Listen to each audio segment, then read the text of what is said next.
The morning my son Marcus and his wife Jessica thought they won $75 million in the lottery, they told me to pack my bags.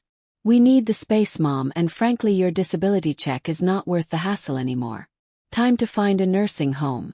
They went white as sheets when I smiled and said, Son, did you bother to check whose name is actually on that winning ticket? Let me take you back to where this story really begins. 10 weeks ago, on a rainy March morning in Portland, Oregon, I was doing what I had done every Tuesday and Friday for the past 30 years. Buying my lottery ticket at Mike's Corner Store on Hawthorne Boulevard. Same 7 numbers I had played since 1993. Same quiet hope that maybe today would be different. My name is Dorothy Chen, but everyone calls me. I am 74 years old. A widow of 5 years and living in what my son Marcus calls the basement apartment of his house. Though most basement apartments do not come with a monthly rent of $1,200 plus utilities. The space is dark and damp and smells like mildew no matter how much I clean. But it is what I can afford on my disability check of $1,400 a month. Good morning, Mrs. Chen. The young clerk at the counter smiled at me. She was new. Mike had hired her just last month. Your usual numbers today. Yes, please. I handed her my $10. The money felt heavier than usual. I had been counting pennies all week to make sure I had enough for my medications and the lottery tickets. But I never missed a drawing. These numbers meant something to me. They were pieces of my life translated into hope. The clerk printed my ticket. 3 14 21 35 42 51 and the Powerball was 7. 3 for the day I met my husband William. 14 for Marcus' birthday. 21 for our wedding anniversary. 35 for the address of our first home. 42 for the years William and I had together. 51 for Marcus' graduation from college. And 7 for the day William proposed to me on the 7th day of July all those years ago. Good luck, Mrs. Chen. The clerk handed me the ticket with a kind smile. Hope you win big. Thank you, dear. I tucked the ticket carefully into my wallet behind William's old driver's license. The photo was faded now, but I could still see his smile. The one that had made me fall in love with him 45 years ago. Walking back to Marcus' house, I passed our old neighborhood. The small craftsman home where William and I had raised Marcus was 3 blocks away. We had sold it 5 years ago after William died. Marcus had insisted I could not maintain it alone. He said it was too much house for one person. Too many stairs. Too much yard work. He had been so concerned, so caring. Looking back now, I wonder if he was already planning how to profit from my situation. The new owners had painted our house gray. William would have hated that. He had loved the yellow paint with white trim. He said it looked cheerful, like a house where happy people lived. I wondered if happy people lived there now. Hope they did. Someone should be happy in that house. Marcus' BMW was in the driveway when I got home. Through the window I could see him at the dining room table with his laptop. His construction company had been doing well. At least that is what he told me. He wore expensive clothes. Drove expensive cars. Jessica had a closet full of designer handbags. They took vacations to Hawaii and Mexico. They ate at restaurants I could not afford even if I saved for months. Yet somehow they needed my $1,200 every month. Plus another $200 for utilities. Plus my labor. I cleaned the house every Tuesday and Friday. Did their laundry on Wednesdays. Cooked dinner 4 nights a week. Maintained the yard on weekends. Marcus said it was my contribution to the household. My way of earning my keep. I let myself in through the basement door. The stairs were steep and my knees hurt by the time I reached the bottom. My little space was exactly that. Little. A bedroom barely big enough for a double bed and dresser. A bathroom with a shower that never got quite hot enough. A kitchenette with a hot plate and mini fridge. No stove. No oven. No dishwasher. This had been William's workshop once. Back when it was our house. He had built furniture down here. Beautiful wooden tables and chairs and cabinets. The space had smelled like sawdust and wood oil. Now it smelled like dampness and resignation. Marcus' voice came down the stairs. Impatient. Can you come up here? I climbed back up the steep stairs, wondering what I had done wrong this time. Maybe I had not folded the towels correctly. Maybe I had used the wrong cleaning product on the counters. Maybe I had breathed too loudly. Marcus was standing in the kitchen with his arms crossed. Jessica sat at the table with her phone. She did not look up. "We need to talk about your living situation," Marcus said without any greeting. "No hello. No how are you. Just straight to business." "What about it?" I asked. My heart was already sinking. I knew that tone. "Mom, you are 74 years old with mobility issues. The basement is not safe for you anymore. What if you fall on those stairs? What if something happens and we do not find you for hours?" "I manage just fine," said. "My walker helps with the stairs. I am very careful." Jessica finally looked up from her phone. "We are thinking about starting a family. Having you living below us makes things complicated. We need our privacy. We need space."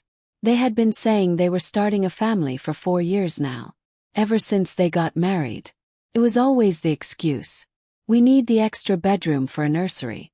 We need quiet in the house for the baby. We need to focus on our future family." But there was never any baby. Just excuses to make me feel like I was in the way. "What are you suggesting?" I asked, even though I already knew. Marcus pulled out a brochure from a drawer. "Peaceful Meadows Senior Living. It is a beautiful facility, Mom. Clean. Activities every day. People your own age. You would love it there." I looked at the brochure. The pictures showed smiling elderly people playing cards and doing crafts. The rooms looked sterile and small. The people looked lonely despite their smiles. "How much does it cost?" I asked. Marcus hesitated. "About $4,000 a month. But they have financial assistance programs. We would help you apply." $4,000. My entire disability check was $1,400. Even with financial assistance, I would never be able to afford it. "I cannot pay that, Marcus. You know that." He had clearly prepared for this objection. "Well, Mom, you would be saving money by not paying rent here. And you would not have any utility costs. Your disability check would cover a good portion of it. And Jessica and I would help with the rest." They would help with the rest. How generous. Except they would be saving $1,200 a month from not collecting my rent. Plus they would not have my free labor anymore. They would actually be saving money by putting me in a nursing home. "What if I do not want to go to Peaceful Meadows?" I asked. Marcus' face hardened. "Mom, you have to be realistic. You cannot live independently. You need assistance. This arrangement here is not sustainable. Jessica and I have our own lives to live." The arrangement. That is what I was. An arrangement that had become inconvenient. "I will think about it," said. Which meant I would spend the next few weeks figuring out how to survive on $200 a month after paying for assisted living. That night I sat on my bed looking at my lottery ticket. Those 7 numbers had become more than just a game. They were my lifeline. My hope. My twice-weekly prayer to the universe that things could be different. The drawing was that Tuesday night at 8 p.m. I always watched on the small television in my bedroom. An old set that William and I had bought 20 years ago. The picture was grainy, but it worked. I was reading a library book about a woman who inherited a farm when the lottery segment came on during the evening news. Tonight we have a special announcement. The Powerball jackpot has reached $75 million. The winning numbers are 3, 14, 21, 35, 42, 51, and Powerball 7. I stared at the television. My brain could not process what I had just heard. Those were my numbers. My exact numbers. The ones I had been playing for 30 years. I fumbled for the remote and rewound the segment. 3, 14, 21, 35, 42, 51, and Powerball 7. My hands shook as I reached for my wallet. I pulled out the lottery ticket with fingers that felt numb and clumsy. There they were. Printed in black and white. 3, 14, 21, 35, 42, 51 PB7. $75 million. I sat there for what felt like hours but was probably only minutes. Just staring at the ticket. Waiting for it to disappear. Waiting to wake up from this dream. But the numbers stayed the same. The ticket was real. The win was real. My first thought was to run upstairs and tell Marcus and Jessica. To share this incredible moment with family. To celebrate together. Then I remembered the conversation from that morning. How they wanted to send me to Peaceful Meadows because I was inconvenient. How they had been charging me rent and collecting my labor for 5 years while living their expensive lifestyle. Maybe I should wait before telling them. Just until I figured out what this meant. Just until I understood what I wanted to do with this blessing. Just until I made sure the money was really mine. I tucked the ticket back into my wallet next to William's license and turned off the television. Sleep did not come that night. I lay in the dark planning. Thinking. Imagining what my life could be like with $75 million. Freedom. Independence. Choices. All the things I had not had in 5 years. By morning I had the beginning of a plan. A plan William would have loved. A plan that would teach my son and his wife a lesson about respecting your elders. Wednesday morning started normally.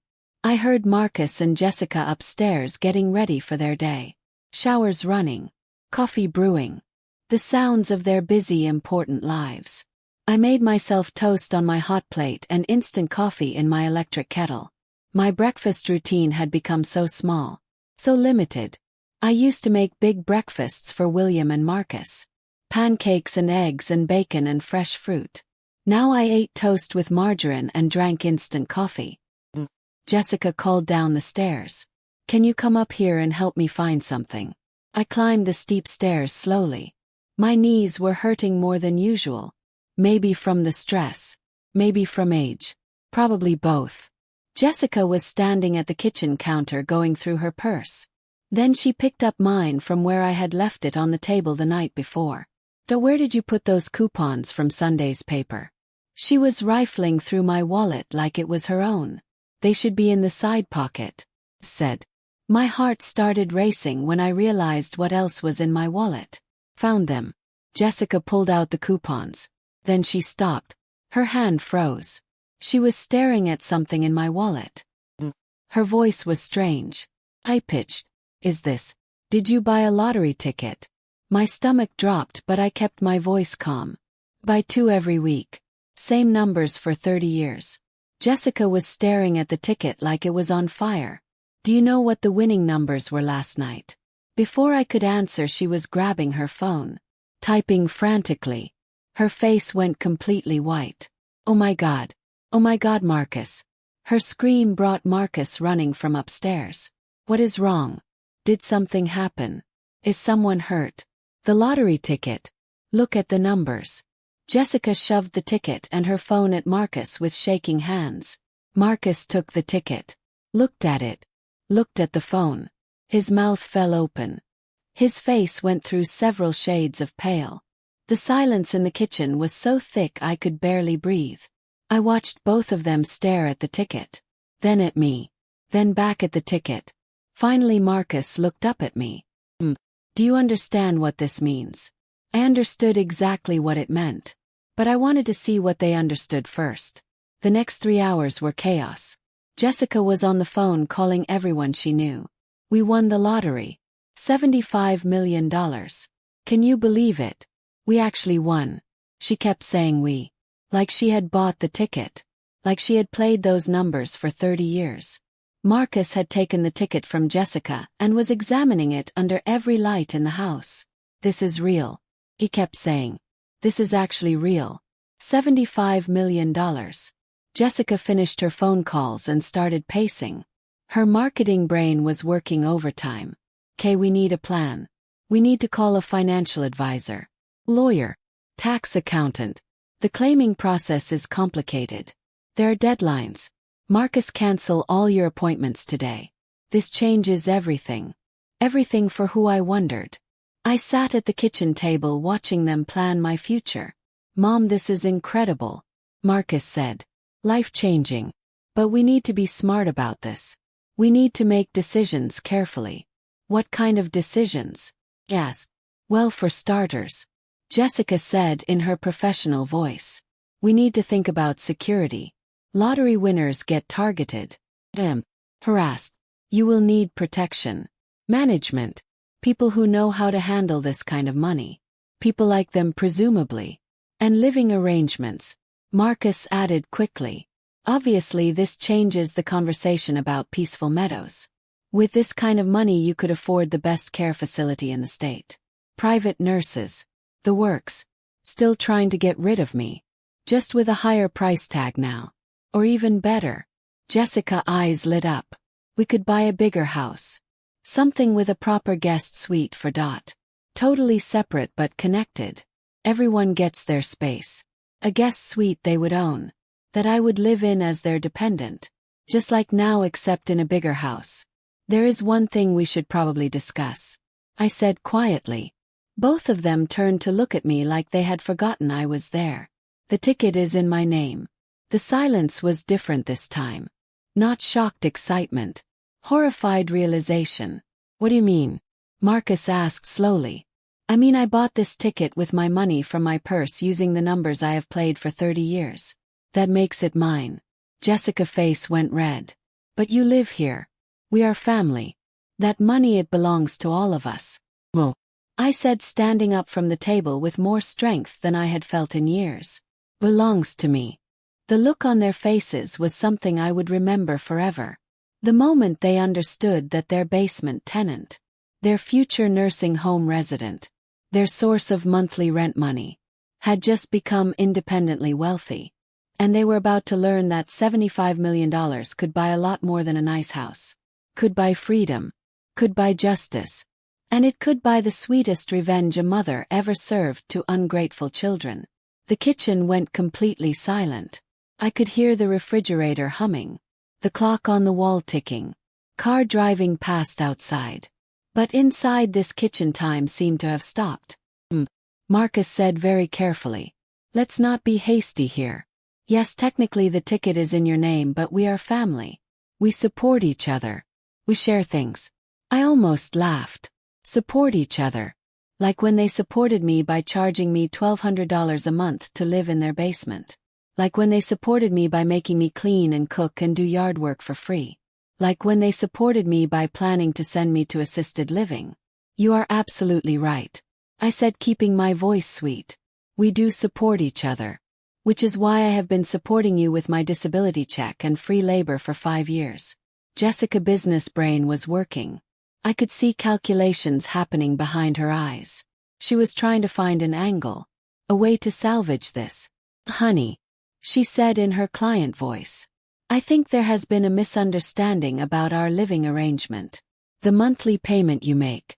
That is not rent. That is just your contribution to household expenses. We have never thought of you as a tenant. You are family. Is that so? Said. Then I suppose you will not mind if I stop making my monthly contribution immediately. Since I am family and not a tenant. Marcus stepped forward with his hands raised. Mom, let's all calm down. This is huge news. Life-changing news. We need to think carefully about the implications. I have been thinking. Said. I have been thinking since last night at 8 p.m. when I saw those numbers. And I have come to some very interesting conclusions. What conclusions? Natalie's fake smile was cracking.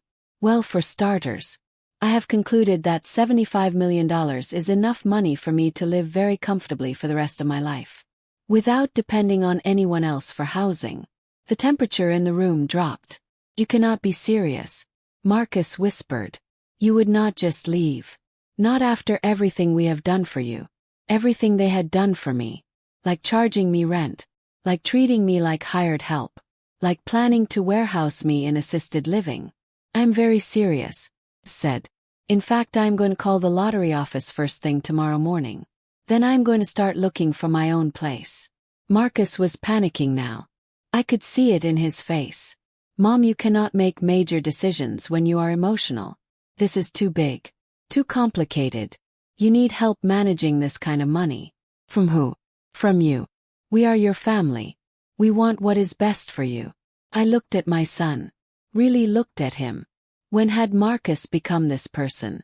When had he decided that his mother was too incompetent to manage her own life? When had money become more important than love? Marcus, I said quietly. When your father was dying, do you know what he made me promise? Both of them went very still. He made me promise that I would not let anyone take advantage of my kindness. He said people would try. even family. Especially family. Because they would assume I was too polite or too weak to stand up for myself. He made me promise that if anyone ever treated me like a burden instead of a blessing, I would walk away. That is not fair, Jessica said. We have never treated you like a burden. I reached into my purse and pulled out a small notebook. Let me share some numbers with you. Over the past 5 years I have paid you $72,000 in rent and utilities. I have provided approximately 2,500 hours of unpaid housework. I have cooked roughly 700 meals. Done about 1,500 loads of laundry. Maintained your yard every weekend. Marcus' face was getting redder with each number I listed. In return, continued, you have given me a damp basement room that you were planning to trade for a nursing home room. That is not family helping family. That is exploitation. The word hung in the air like poison. Exploitation. Heavy. Only. True. Now, I said, picking up my purse. I have the resources to make my own choices. Starting with where I live and who I spend my time with. Where are you going? Marcus asked. To a hotel. I am checking into the Marriott downtown until I figure out my next steps. I will come back for my things later. Mom, please. Marcus' voice cracked. Don't do this. We can work this out. We. Because from where I stand it looks like you only want to work things out now that I have money. 5 years of charging me rent did not inspire you to work anything out. Planning to send me to Peaceful Meadows did not make you want to work things out. But $75 million sure does.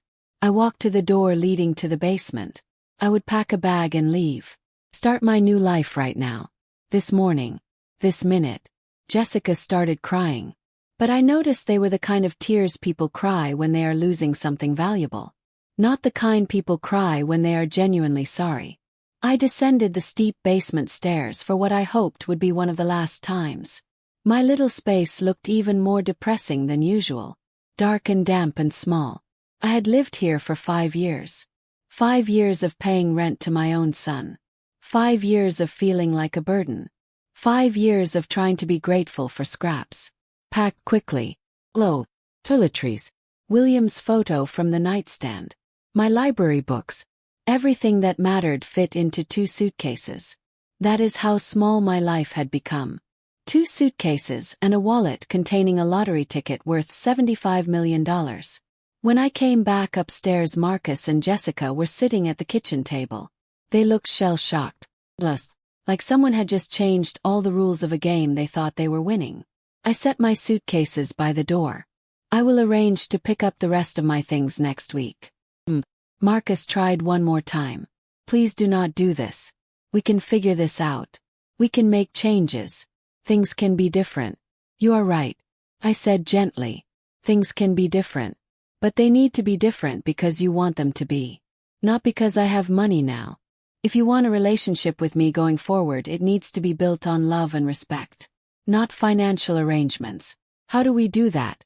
Jessica asked. Her voice small. Start by thinking about how you would want someone to treat your mother. Then treat me that way. I picked up my suitcases and walked out the front door. Into the rain. Into my new life. Into freedom. The Marriott downtown was nice. Really nice. The kind of place I would never have stayed before. Too expensive. Too fancy. But now I could afford it. Now I could afford anything. The room had a king-size bed with soft white sheets. A bathroom with a deep tub and good water pressure. A view of the city skyline. Room service. Coffee maker that made real coffee. It was quiet and clean and mine. I called the lottery office from the hotel room. Yes, I would like to make an appointment to claim a prize. $75 million. Tomorrow at 10 a.m. Perfect. Then I called Richard Morrison. He had been William and my lawyer for 30 years. He had helped us with our wills and estate planning. I trusted him. Richard. Dutchin. His warm voice filled me with relief. I heard about your lottery win. Congratulations. William would be so happy for you. Thank you. I need your help, Richard. I need to make sure I protect this money. And I need to make sure my son and his wife cannot get their hands on it. Come to my office tomorrow after you claim your prize. We will set everything up properly. Trust. Counts. legal protections, everything you need. That night I slept better than I had in 5 years. The bed was comfortable. The room was quiet. Nobody was upstairs living their loud life while I tried to stay small and invisible below. Nobody was planning to send me to assisted living. Nobody was charging me rent to exist. I was free. Thursday morning I dressed carefully. A nice blue dress that William had always liked. My good shoes. Simple jewelry. I looked in the mirror and saw someone I had not seen in years. Chin. Not Marcus' mother. Not the basement tenant. Not the future nursing home resident. Just me. The lottery office was professional and efficient. They walked me through paperwork, tax implications, payment options. Chose the annuity. $3 million a year for 25 years. More money than I could possibly spend. More money than I had ever imagined having. Mrs. Chin. The lottery official said. You are now one of the wealthiest people in Oregon. How does that feel? Like breathing for the first time in 5 years. After the lottery office I met Richard at his law office. He had prepared a stack of documents for me to review. I want to show you something. Richard opened a file folder. Something William set up before he died. My heart clenched. What do you mean? William knew Marcus was having financial troubles. He hired an investigator to look into your son's finances. He was worried about what would happen to you after he was gone. Richard pulled out documents, financial reports, bank statements, credit card bills, all from Marcus and Jessica accounts. They are drowning in debt. Credit cards maxed out. Business loans in default. Their mortgage is underwater. They have been living beyond their means for years. I stared at the papers. All those expensive cars and vacations and designer handbags. All paid for with borrowed money. While they charged me rent and collected my labor. That is why they needed your disability check. Richard said gently. They have been using your money to service their debt while making you feel grateful for the privilege of living in their basement. Did William know they would treat me this way? He suspected. Which is why he set up something for you. Protection. Richard pulled out another document. A life insurance policy. William had taken it out 6 months before he died. $1 million paid directly to a trust in my name. $1 million. William had left me $1 million. He wanted you to have resources if Marcus ever tried to take advantage of you. The policy has been sitting in a trust earning interest for 5 years. It's worth about $1.2 million now. William had been protecting me from beyond the grave. Even knowing he was dying, he had spent his final months making sure I would be okay. I started crying. Not sad tears. Grateful tears. Relieved tears. William had loved me so much. Even death had not stopped him from caring for me. Richard handed me tissues and waited until I composed myself. What do you want to do with this information?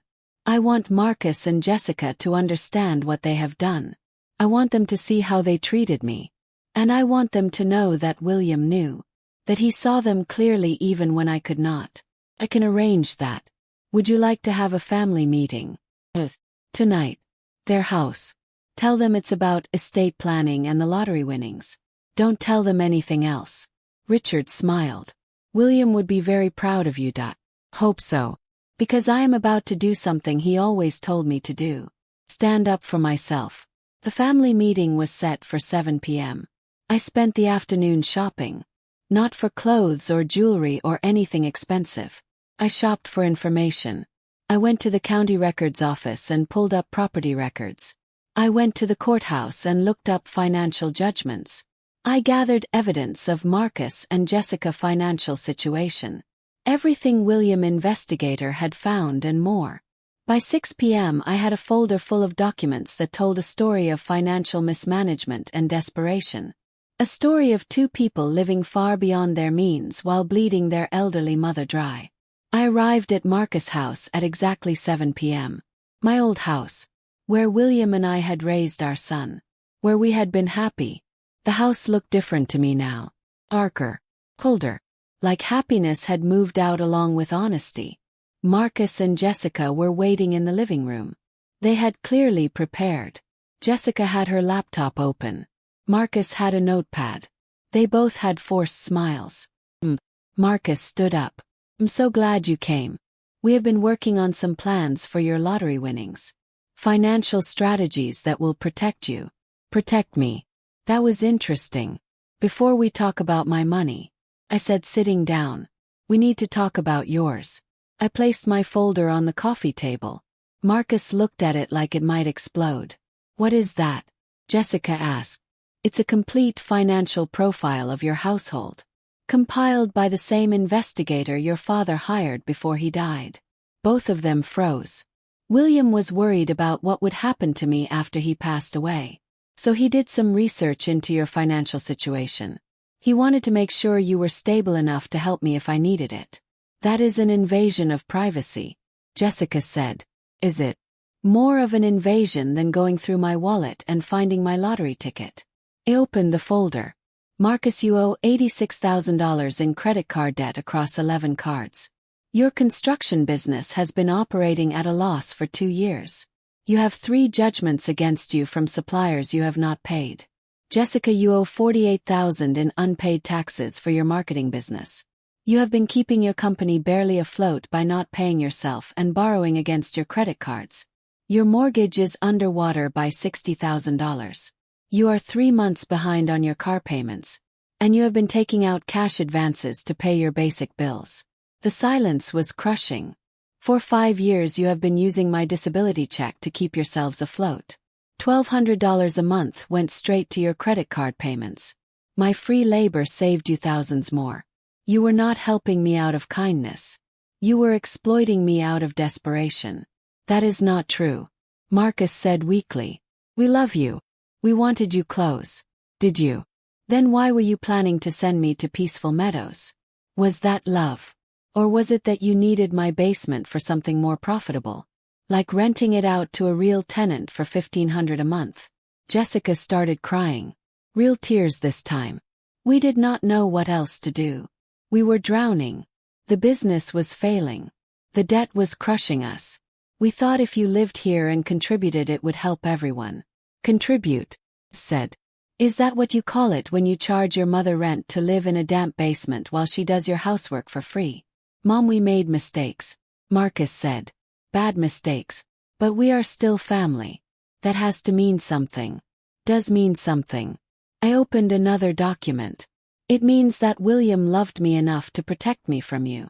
This is a life insurance policy he took out 6 months before he died. $1.2 million in a trust account in my name.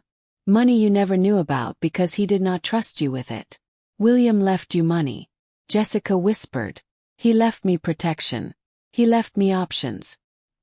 He left me proof that he saw through both of you even when I was too trusting to see it myself. I stood up. For 5 years I have been living small. Making myself invisible. Trying to be grateful for scraps from my own son. But that ends now. I have $75 million. William left me another $1 million. And I have the rest of my life to live however I want. Where will you go? Marcus asked. Somewhere you are not. Somewhere I can be a person instead of a source of income. Somewhere I can breathe. What about us? Jessica asked. What are we supposed to do? The same thing I have been doing for 5 years. Figure it out. I walked to the door. My former son and daughter-in-law sat in shocked silence. At the door I turned back. If you want a relationship with me in the future, it will be built on honesty and respect. Not need. Not debt. Not desperation. When you are ready to treat me like your mother instead of your meal ticket, you know how to reach me. Until then, consider this my resignation as your tenant and your unpaid household staff. I left without looking back. Behind me I heard Jessica crying harder. Marcus trying to calm her down. Their crisis. Their debt. Their problem. None of it mine anymore. The rain had stopped. The sky was clearing. Stars were coming out. I stood on the porch of my old house breathing free air and feeling lighter than I had in years. My phone started ringing as I drove back to the hotel. Marcus. I let it go to voicemail. He called again. And again. By the time I reached the Marriott I had 14 missed calls. I did not call back. I ordered room service. Took a long bath. read my library book, lived my life like a person who mattered. The next morning Marcus showed up at my hotel room at 7 a.m. I could see him through the peephole. He looked terrible, unshaven, red eyes, clothes wrinkled like he had slept in them. I opened the door but did not invite him in. Mom, we need to talk. Jessica is devastated. She has not stopped crying. We made mistakes, but we are family. You cannot just walk away. Ken and I did. You had 5 years to treat me like family, Marcus. 5 years to show me love and respect. Instead, you showed me a monthly bill and a list of chores. We needed the money.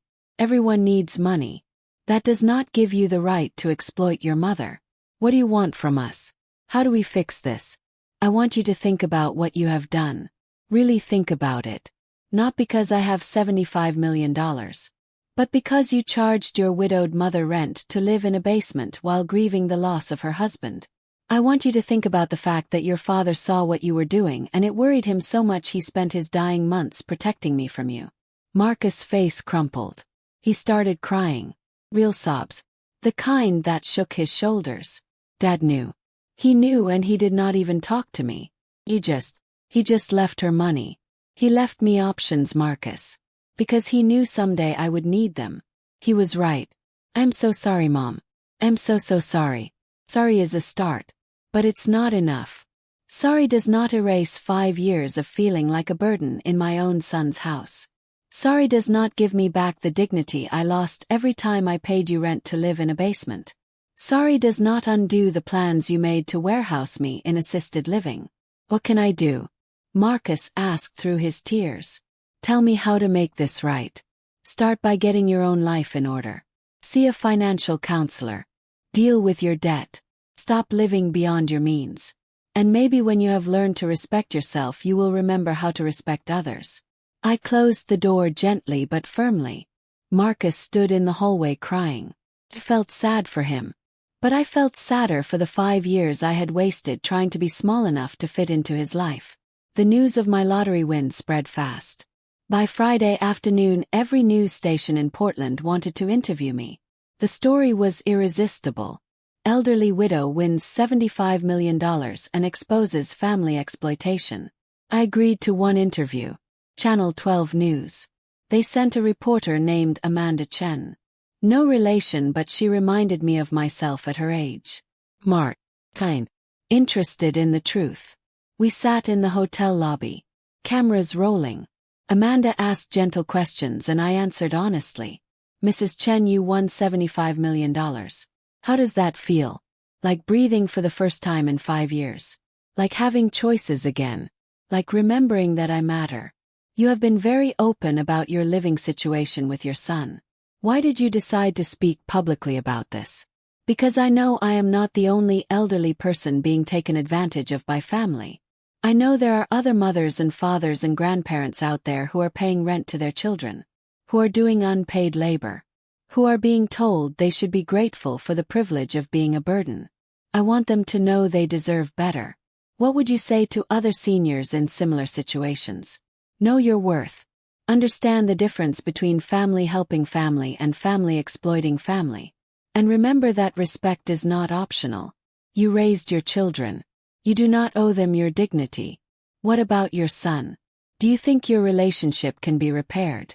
Hope so. But it will take time. And it will take genuine change. Not just words. Not just apologies because I have money now. Real understanding of what they did and why it was wrong. What are your plans now? I am going to live. Really live. I am going to travel to all the places William and I dreamed about. I am going to buy a house with a garden. I am going to help other elderly people who are trapped in situations like mine. And I am going to remember every single day that I am not a burden. I am a blessing. The interview aired that night. My phone exploded with messages. Old friends. Former co-workers. People I had not heard from in years. Everyone wanted to congratulate me, support me, tell me their own stories of family exploitation. But the most important call came from someone I had never met. A lawyer named Patricia Wong. Mrs. Chin, he said. I saw your interview. I run a nonprofit that helps elderly people escape financial abuse from family members. Would you be willing to meet with me? We met the next morning at a coffee shop downtown. Patricia was in her 50s. Sharp and professional with kind eyes. Mrs. Chen, your story is unfortunately very common. Adult children taking advantage of elderly parents financially. Charging them rent. Collecting their social security. Taking control of their money. It's an epidemic that nobody talks about. She showed me statistics that made my stomach hurt. Millions of elderly Americans were being financially exploited by family members. Most never reported it because of shame or fear or love. I want to help, said. I have resources now. Money. Platform. How can I help? Patricia smiled. I was hoping you would say that. We need funding for legal services. Housing assistance. Education programs. With your support we could help thousands of people escape situations like yours. How much do you need? She named a figure that would have been impossible for me a week ago. Now it was nothing. A drop in my very large bucket. Consider it done, said. And I want to do more. I want to create a foundation. The William Chen Foundation for Elder Independence. In memory of my husband who protected me even after death. Patricia's eyes filled with tears. Mrs. Chen, that would be amazing. Call me. And let's get started. Over the next 2 weeks I worked with Patricia and Richard to set up the foundation. We established legal aid services for elderly people being exploited. Emergency housing funds. Educational programs about elder financial abuse. A hotline for people who needed help. The foundation launched with a $10 million endowment. The news coverage was incredible. Suddenly I was not just the lottery winner. I was an advocate. A voice for people who had been silent for too long. My phone rang constantly with interview requests, speaking invitations, people wanting to share their stories. I said yes to as many as I could. Each story I heard broke my heart and strengthened my resolve. A 78-year-old woman who had been paying her daughter $2,000 a month to live in a converted garage. An 82-year-old man whose son had taken control of his Social Security and given him an allowance of $50 a week. A 70-year-old woman whose daughter-in-law made her work as a nanny for free in exchange for a room. The stories were endless. The pain was universal. And the silence had been deafening until now. But through all of this Marcus kept calling. Leaving voicemails. Sending texts. He and Jessica wanted to talk. To explain. To apologize properly. I finally agreed to meet them 3 weeks after I had walked out of their house. We met at a neutral location. Quiet restaurant downtown. Richard came with me for support. Marcus and Jessica looked different. Tired. Older. Humbled. They sat across from me with none of the confidence they had shown before. Thank you for meeting with us, Marcus said. His voice was quiet. We know we do not deserve your time. You are right, said. You do not. But I am giving it to you anyway because despite everything you are still my son. Jessica spoke next. We have been seeing a therapist. Both together and separately. Trying to understand how we became people who could treat you that way. And what have you learned? Yes. That we were so focused on our own problems we stopped seeing you as a person. Jessica's voice cracked. You became a solution to our financial crisis instead of Marcus' mother. Instead of someone we loved. We were drowning. Marcus added. The debt was crushing us. The business was failing. And instead of being honest about it, we used you as a life raft. We told ourselves we were helping you. That you needed us. But the truth is we needed you. We needed your money. I let their words sit in the silence for a moment. This was the honesty I had been waiting for. The real acknowledgement of what they had done. What are you doing about your financial situation? Yes. We sold the house. Marcus said. The one you used to own. We could not afford it anymore. We moved into a small apartment. We are paying down debt. Jessica closed her marketing business and got a job with a stable salary. I am restructuring my construction company. Being honest about what we can and cannot take on. And therapy is helping us understand why we made the choices we made. Jessica added. Why we could justify treating you that way. It's painful but necessary. I looked at my son. Really looked at him. For the first time in years I saw glimpses of the boy I had raised. The one who used to bring me dandelions and call them flowers. The one who had loved me before money and debt and desperation had changed him. I appreciate you telling me this, said. And I appreciate the work you are doing. But I need you to understand that earning back my trust will take time. A lot of time. We understand, Marcus said. And we do not expect anything from you. Not money. Not forgiveness. Not a relationship. We just wanted you to know that we see what we did. And we are sorry. Really truly sorry. Believe you, said. And that is a start. We talked for another hour. Not about money or the lottery or the past. About small things. Memories from when Marcus was young. Stories about William. The kind of conversation families have when they are not trying to survive each other. When we left the restaurant, I hugged my son for the first time in 5 years. A real hug. Not the awkward obligation hugs we had been exchanging. A hug that said maybe someday things could be different. But as I drove back to my new condo, I felt clear about one thing. Different did not mean the same. I would never again live in their house. Never again pay them rent. Never again make myself small to fit into their lives. If we rebuilt our relationship, it would be as equals. As mother and son. Not as tenant and landlord. My new condo was beautiful. 2 bedrooms with large windows and natural light. A kitchen with a real stove and oven. A bathroom with a deep tub and excellent water pressure. A private patio where I was already planning to grow roses like William used to. The space was mine. Bought with my money. No landlord. No rent. No monthly payments to anyone. Just freedom and peace and room to breathe. I stood on my patio looking out at the city and felt William's presence. Not sad or haunting. Just there. Like he was standing beside me, proud of what I had done. You were right. I said out loud. You were right about everything. Thank you for protecting me.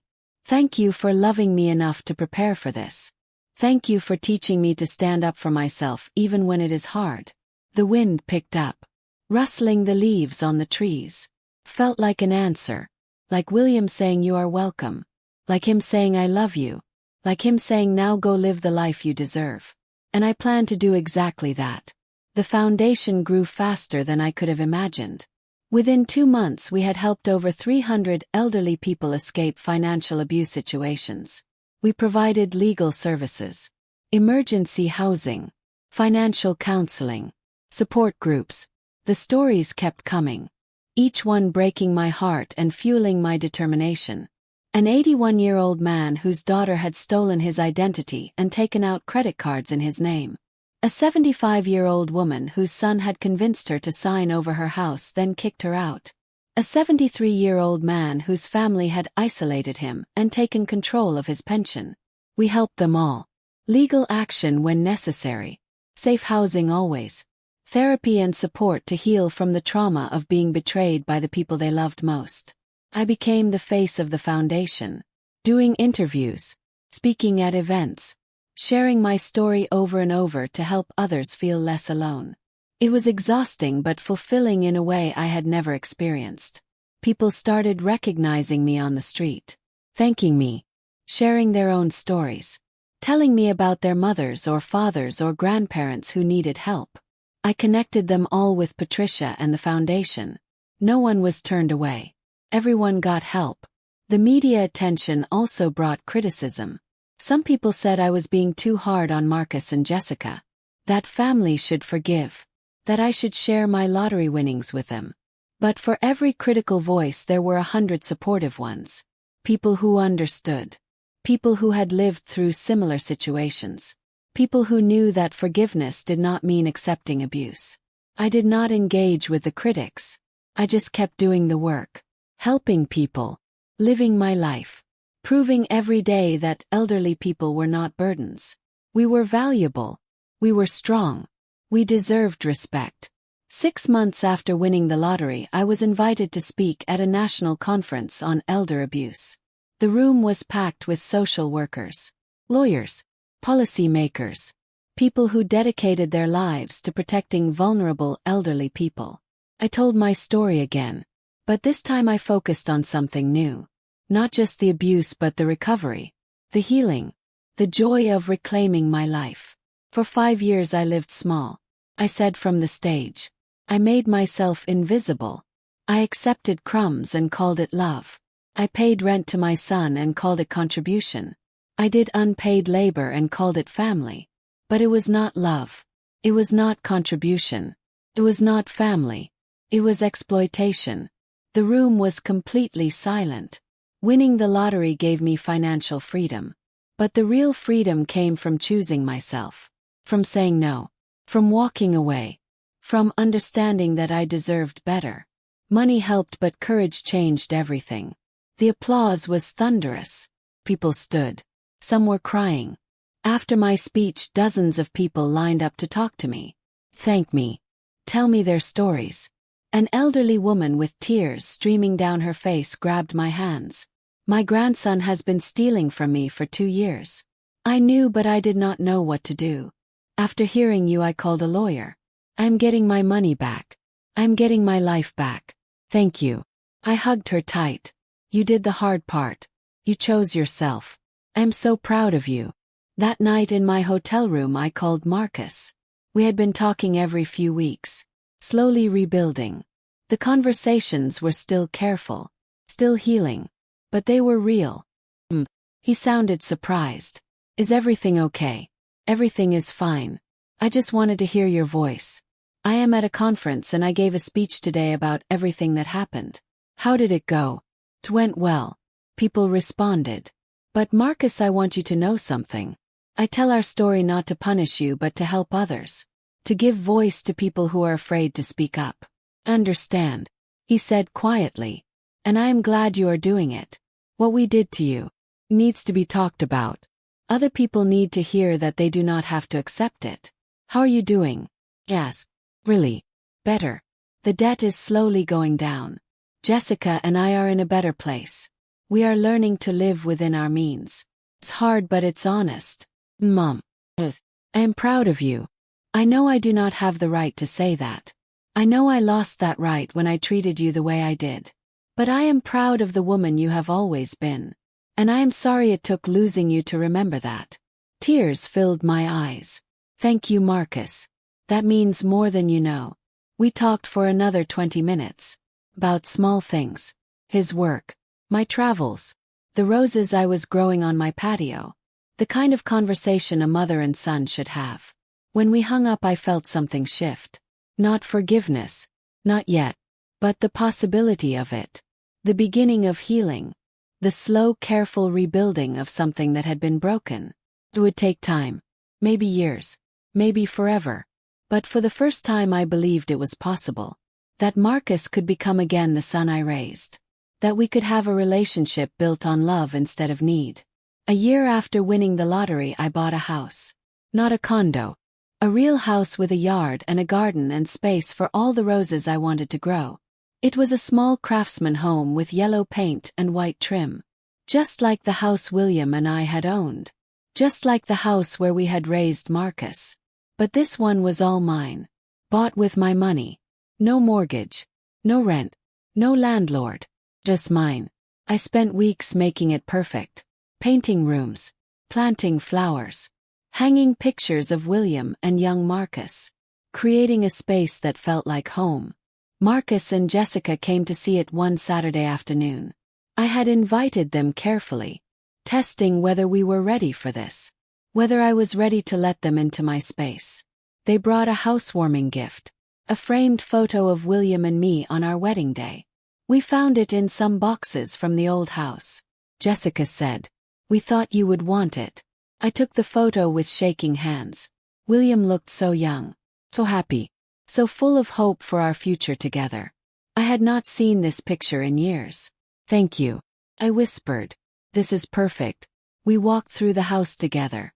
I showed them the garden where I was growing William's favorite roses. The kitchen where I was finally cooking meals I wanted to eat.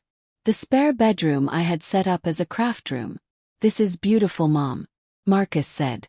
"You have made it really beautiful." "It's mine." said simply. For the first time in 5 years I have a home that is truly mine.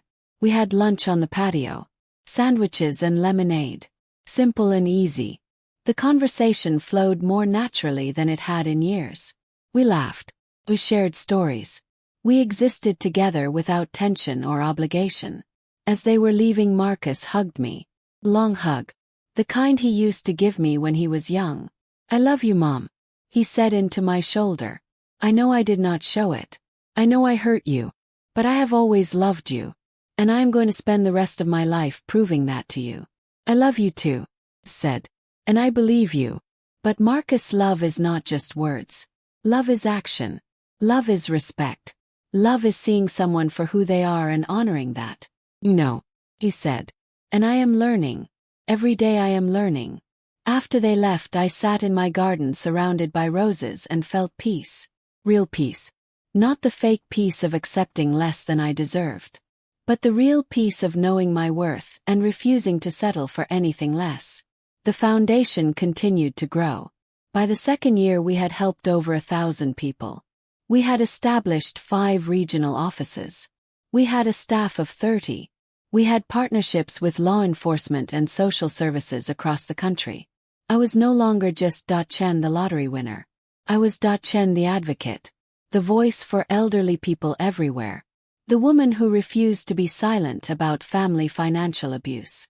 I traveled constantly, speaking at conferences, meeting with policymakers, appearing on news programs, sharing my story and the stories of the people we had helped.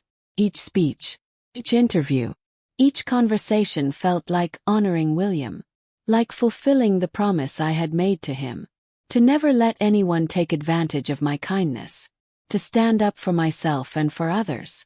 I met incredible people, survivors who had escaped terrible situations and rebuilt their lives, social workers who dedicated everything to protecting vulnerable elderly people, lawyers who took on family members to defend their clients' rights. Every person I met reinforced what I had learned, that elderly people were not disposable, that family obligation was not a one-way street, that respect was mandatory, not optional. But the most rewarding moments were the quiet ones. When someone called the foundation hotline and said, "I heard Chen's story and I realized I do not have to accept this." When a person found the courage to walk away from abuse because they had seen me do it first. When justice was served and dignity was restored. Those moments made everything worth it. Every painful memory. Every difficult conversation. Every time I had to relive my story for another audience. It was all worth it if it helped one person choose themselves. Marcus and Jessica continued their slow journey of recovery and redemption. They paid down their debt. They lived modestly. They rebuilt their lives on honesty instead of pretense. And slowly, carefully, they rebuilt their relationship with me. Not the old relationship of landlord and tenant. Not the broken relationship of exploitation and resentment. But a new relationship. One built on mutual respect and genuine love. They visited every few weeks. We had dinner. Worked in the garden together. Talked about real things. Sometimes we talked about the past. About what had happened and why. Those conversations were painful but necessary. Other times we just existed together. Mother and son. Family without obligation. Love without strings. Jessica apologized many times. Not the fake apologies of someone trying to get something. But real apologies. Ones that showed she understood what she had done and how much it had hurt me. "I was so focused on our problems I stopped seeing you as a person," she said one evening as we sat on my patio. "You became a solution instead of Marcus' mother.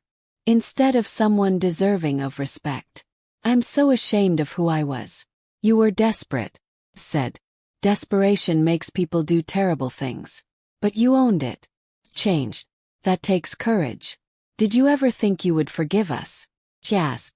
Honestly, well, I thought what you did was unforgivable. But I have learned that forgiveness is not about excusing what happened. It's about releasing the hold it has on me. About choosing peace over anger.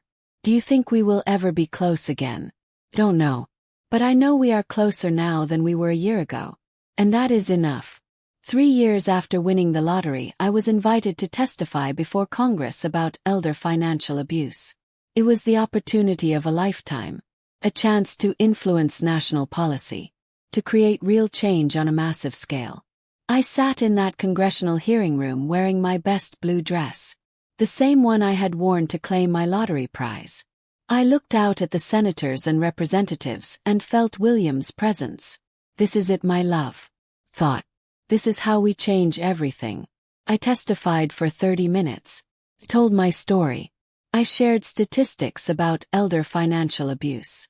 I talked about the thousands of people the foundation had helped. I made recommendations for policy changes, legal protections, funding for services. The room was completely silent as I spoke. When I finished, several senators had tears in their eyes. Mrs. Chin. One senator said, "Your courage in speaking out has already changed countless lives. Thank you for being here today. Thank you for listening." I replied, "Elderly people have been silent for too long. Invisible for too long. We deserve to be seen. We deserve to be heard. We deserve to be protected." The testimony led to a bill, the Elder Financial Protection Act. It provided federal funding for legal services. It established mandatory reporting requirements for financial exploitation. It created penalties for family members who abused their elderly relatives. The bill passed 6 months later with overwhelming bipartisan support. The day it was signed into law, I stood in the Rose Garden of the White House watching the president sign my story into policy. William would have been so proud. That night I called Marcus. He answered. "I saw the news. The bill passed. You did it. We did it," said everyone who shared their story. Everyone who found courage to speak up. "We did it together. Dad would be so proud of you," Marcus said, his voice thick with emotion. "He would be proud of both of us." I said gently, "You for having the courage to change. Me for having the courage to demand it." Marcus was quiet for a moment. "I wish I could go back and do things differently. We cannot go back. But we can keep moving forward." And Marcus, we are doing that. Every conversation we have, every visit, every moment of honesty, we are moving forward.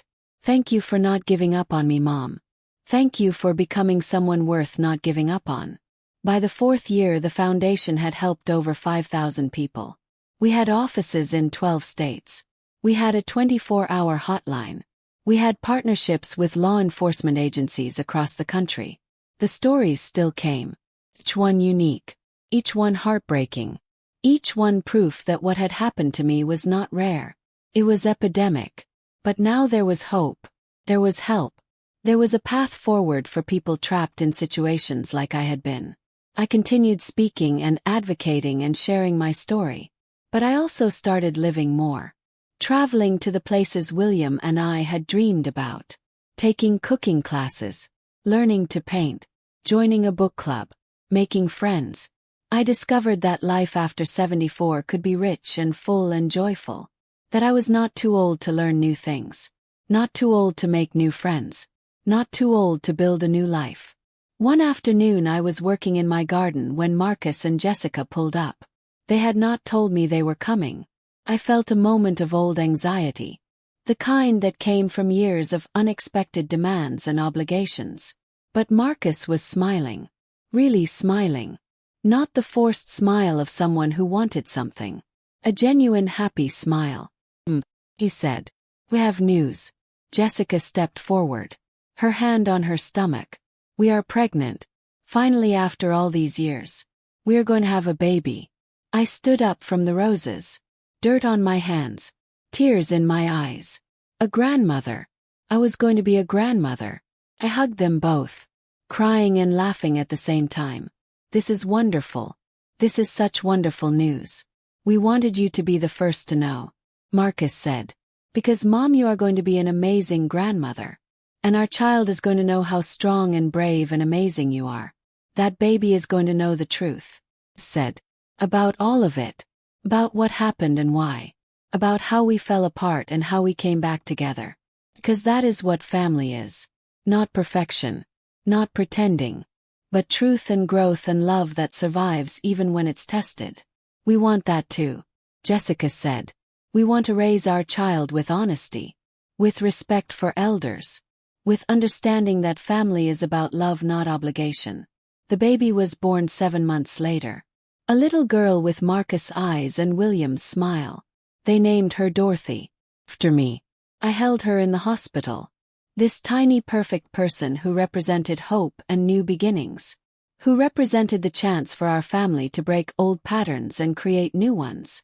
Welcome to the world, Dorothy. I whispered. You are so loved, so wanted, and you are being born into a family that has learned the hard way what really matters. Love, respect, honesty, courage. These are your birthright. Marcus watched me with his daughter. I saw in his eyes the man he was becoming, the father he was determined to be. Someone who would teach his child to value people over money, to respect elders, to understand that family was about lifting each other up, not tearing each other down. Thank you, Mom, he said quietly, for not giving up on me, for giving me the chance to become better, for teaching me what real strength looks like. You taught me to, said. You taught me that standing up for myself was not selfish, that demanding respect was not mean, that choosing myself was not abandoning family. Those are lessons I will carry forever. 5 years after winning the lottery, I sat in my garden surrounded by roses on a perfect spring morning. Little Dorothy was toddling around the yard. Marcus and Jessica were having coffee on the patio. Everything was peaceful, beautiful, but my phone rang. It was Patricia from the foundation. She said, "We just got notification. We have been awarded a $15 million federal grant to expand services nationwide. We can open offices in all 50 states. We can hire hundreds more staff. We can help tens of thousands more people." I looked at my roses, my son, and my granddaughter, at the life I had built from the ashes of exploitation and pain. That is wonderful, Patricia. When do we start? Immediately. She laughed. If you are ready. I was ready. I had been ready since the moment I walked out of Marcus' house 5 years ago with 2 suitcases and a lottery ticket. Ready to live. Ready to fight. Ready to help others find the courage I had found. The story of my lottery win would have been remarkable enough on its own. 74-year-old widow wins $75 million. Feel-good story. Human interest piece. Inspiration for anyone playing the lottery. But that was not the real story. The real story was what came after. The standing up. The speaking out. The refusing to be silent. The building of something bigger than myself. The helping of thousands of people find their own courage. The real story was that it was never about the money. The money was just the tool that gave me choices. But courage gave me freedom. Truth gave me peace. And love, properly defined and properly demanded, gave me everything else. I am Dorothy Chin. People call me Dot. I am 79 years old now. 5 years removed from that rainy March morning when I bought a lottery ticket and changed my life forever. I won $75 million. But I gained something worth far more. My dignity. My voice. My understanding that I matter. That elderly people matter. That respect is not negotiable at any age. My son Marcus is a good father. A better man than he was 5 years ago. Our relationship is healed. Not the same as it was. Better. Built on honesty and hard-won respect. The foundation continues to grow. We have helped over 20,000 people escape elder financial abuse. We have changed laws in 30 states. We have given voice to the voiceless and hope to the hopeless. And every day I wake up in my yellow house with white trim. Tend my roses. I play with my granddaughter. I do work that matters. I live a life that William would be proud of. People still recognize me sometimes. The lottery winner who exposed family exploitation. The advocate for elder rights. The woman who refused to be silent. They thank me. They share their stories. They tell me I inspired them to stand up for themselves or for their parents or grandparents. And I tell them the same thing every time. You have value. You have worth. You deserve respect. Age does not diminish that. Family does not get to ignore that. And it is never too late to choose yourself. That is my story. From basement tenant to lottery winner to advocate to grandmother. From exploitation to freedom. From silence to voice. From accepting less to demanding more. If you are watching this and you are in a situation like I was. If you are being taken advantage of by family. If you are paying rent to your children while doing unpaid labor. If you are being told you should be grateful for scraps. Please know this. You deserve better. You are not a burden. You are a blessing. And there is help available. There are people who care. There are resources. There is hope. The William Chen Foundation for Elder Independence is here for you. Our hotline is open 24 hours. Our services are free. Our staff understands. We will believe you. We will help you. We will stand with you. Because everyone deserves to live with dignity. Everyone deserves respect. Everyone deserves freedom. No matter their age. No matter their circumstances. No matter what their family says. I am living proof that it is never too late to stand up for yourself. Never too late to demand better. Never too late to choose freedom over fear. William protected me even after death. The lottery gave me resources. But courage gave me everything that really mattered. And courage is available to everyone. Right now. Today. This moment. Choose yourself. Demand respect. Walk away if you must. Build a new life if necessary. You are worth it. You have always been worth it.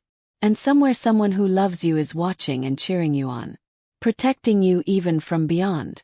Believing in you even when you struggle to believe in yourself. For me, that someone was William. For you, it might be someone else. Or it might be me. 'Cause I believe in you. I believe in your worth. I believe in your strength. I believe in your right to live with dignity and joy and freedom. 5 years ago, I walked out of a basement with 2 suitcases and a lottery ticket.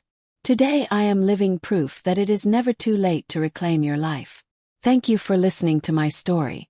If it helped even one person find courage, then every painful moment was worth it. Every difficult conversation. Every time I had to relive the hurt. All worth it. 'Cause we matter. All of us. And it is time the world remembered that. This is Dorothy Chen signing off. But my work continues. The foundation continues. The fight for elder dignity continues. And I hope your journey toward freedom and respect and joy continues too. You deserve it. Now go claim it.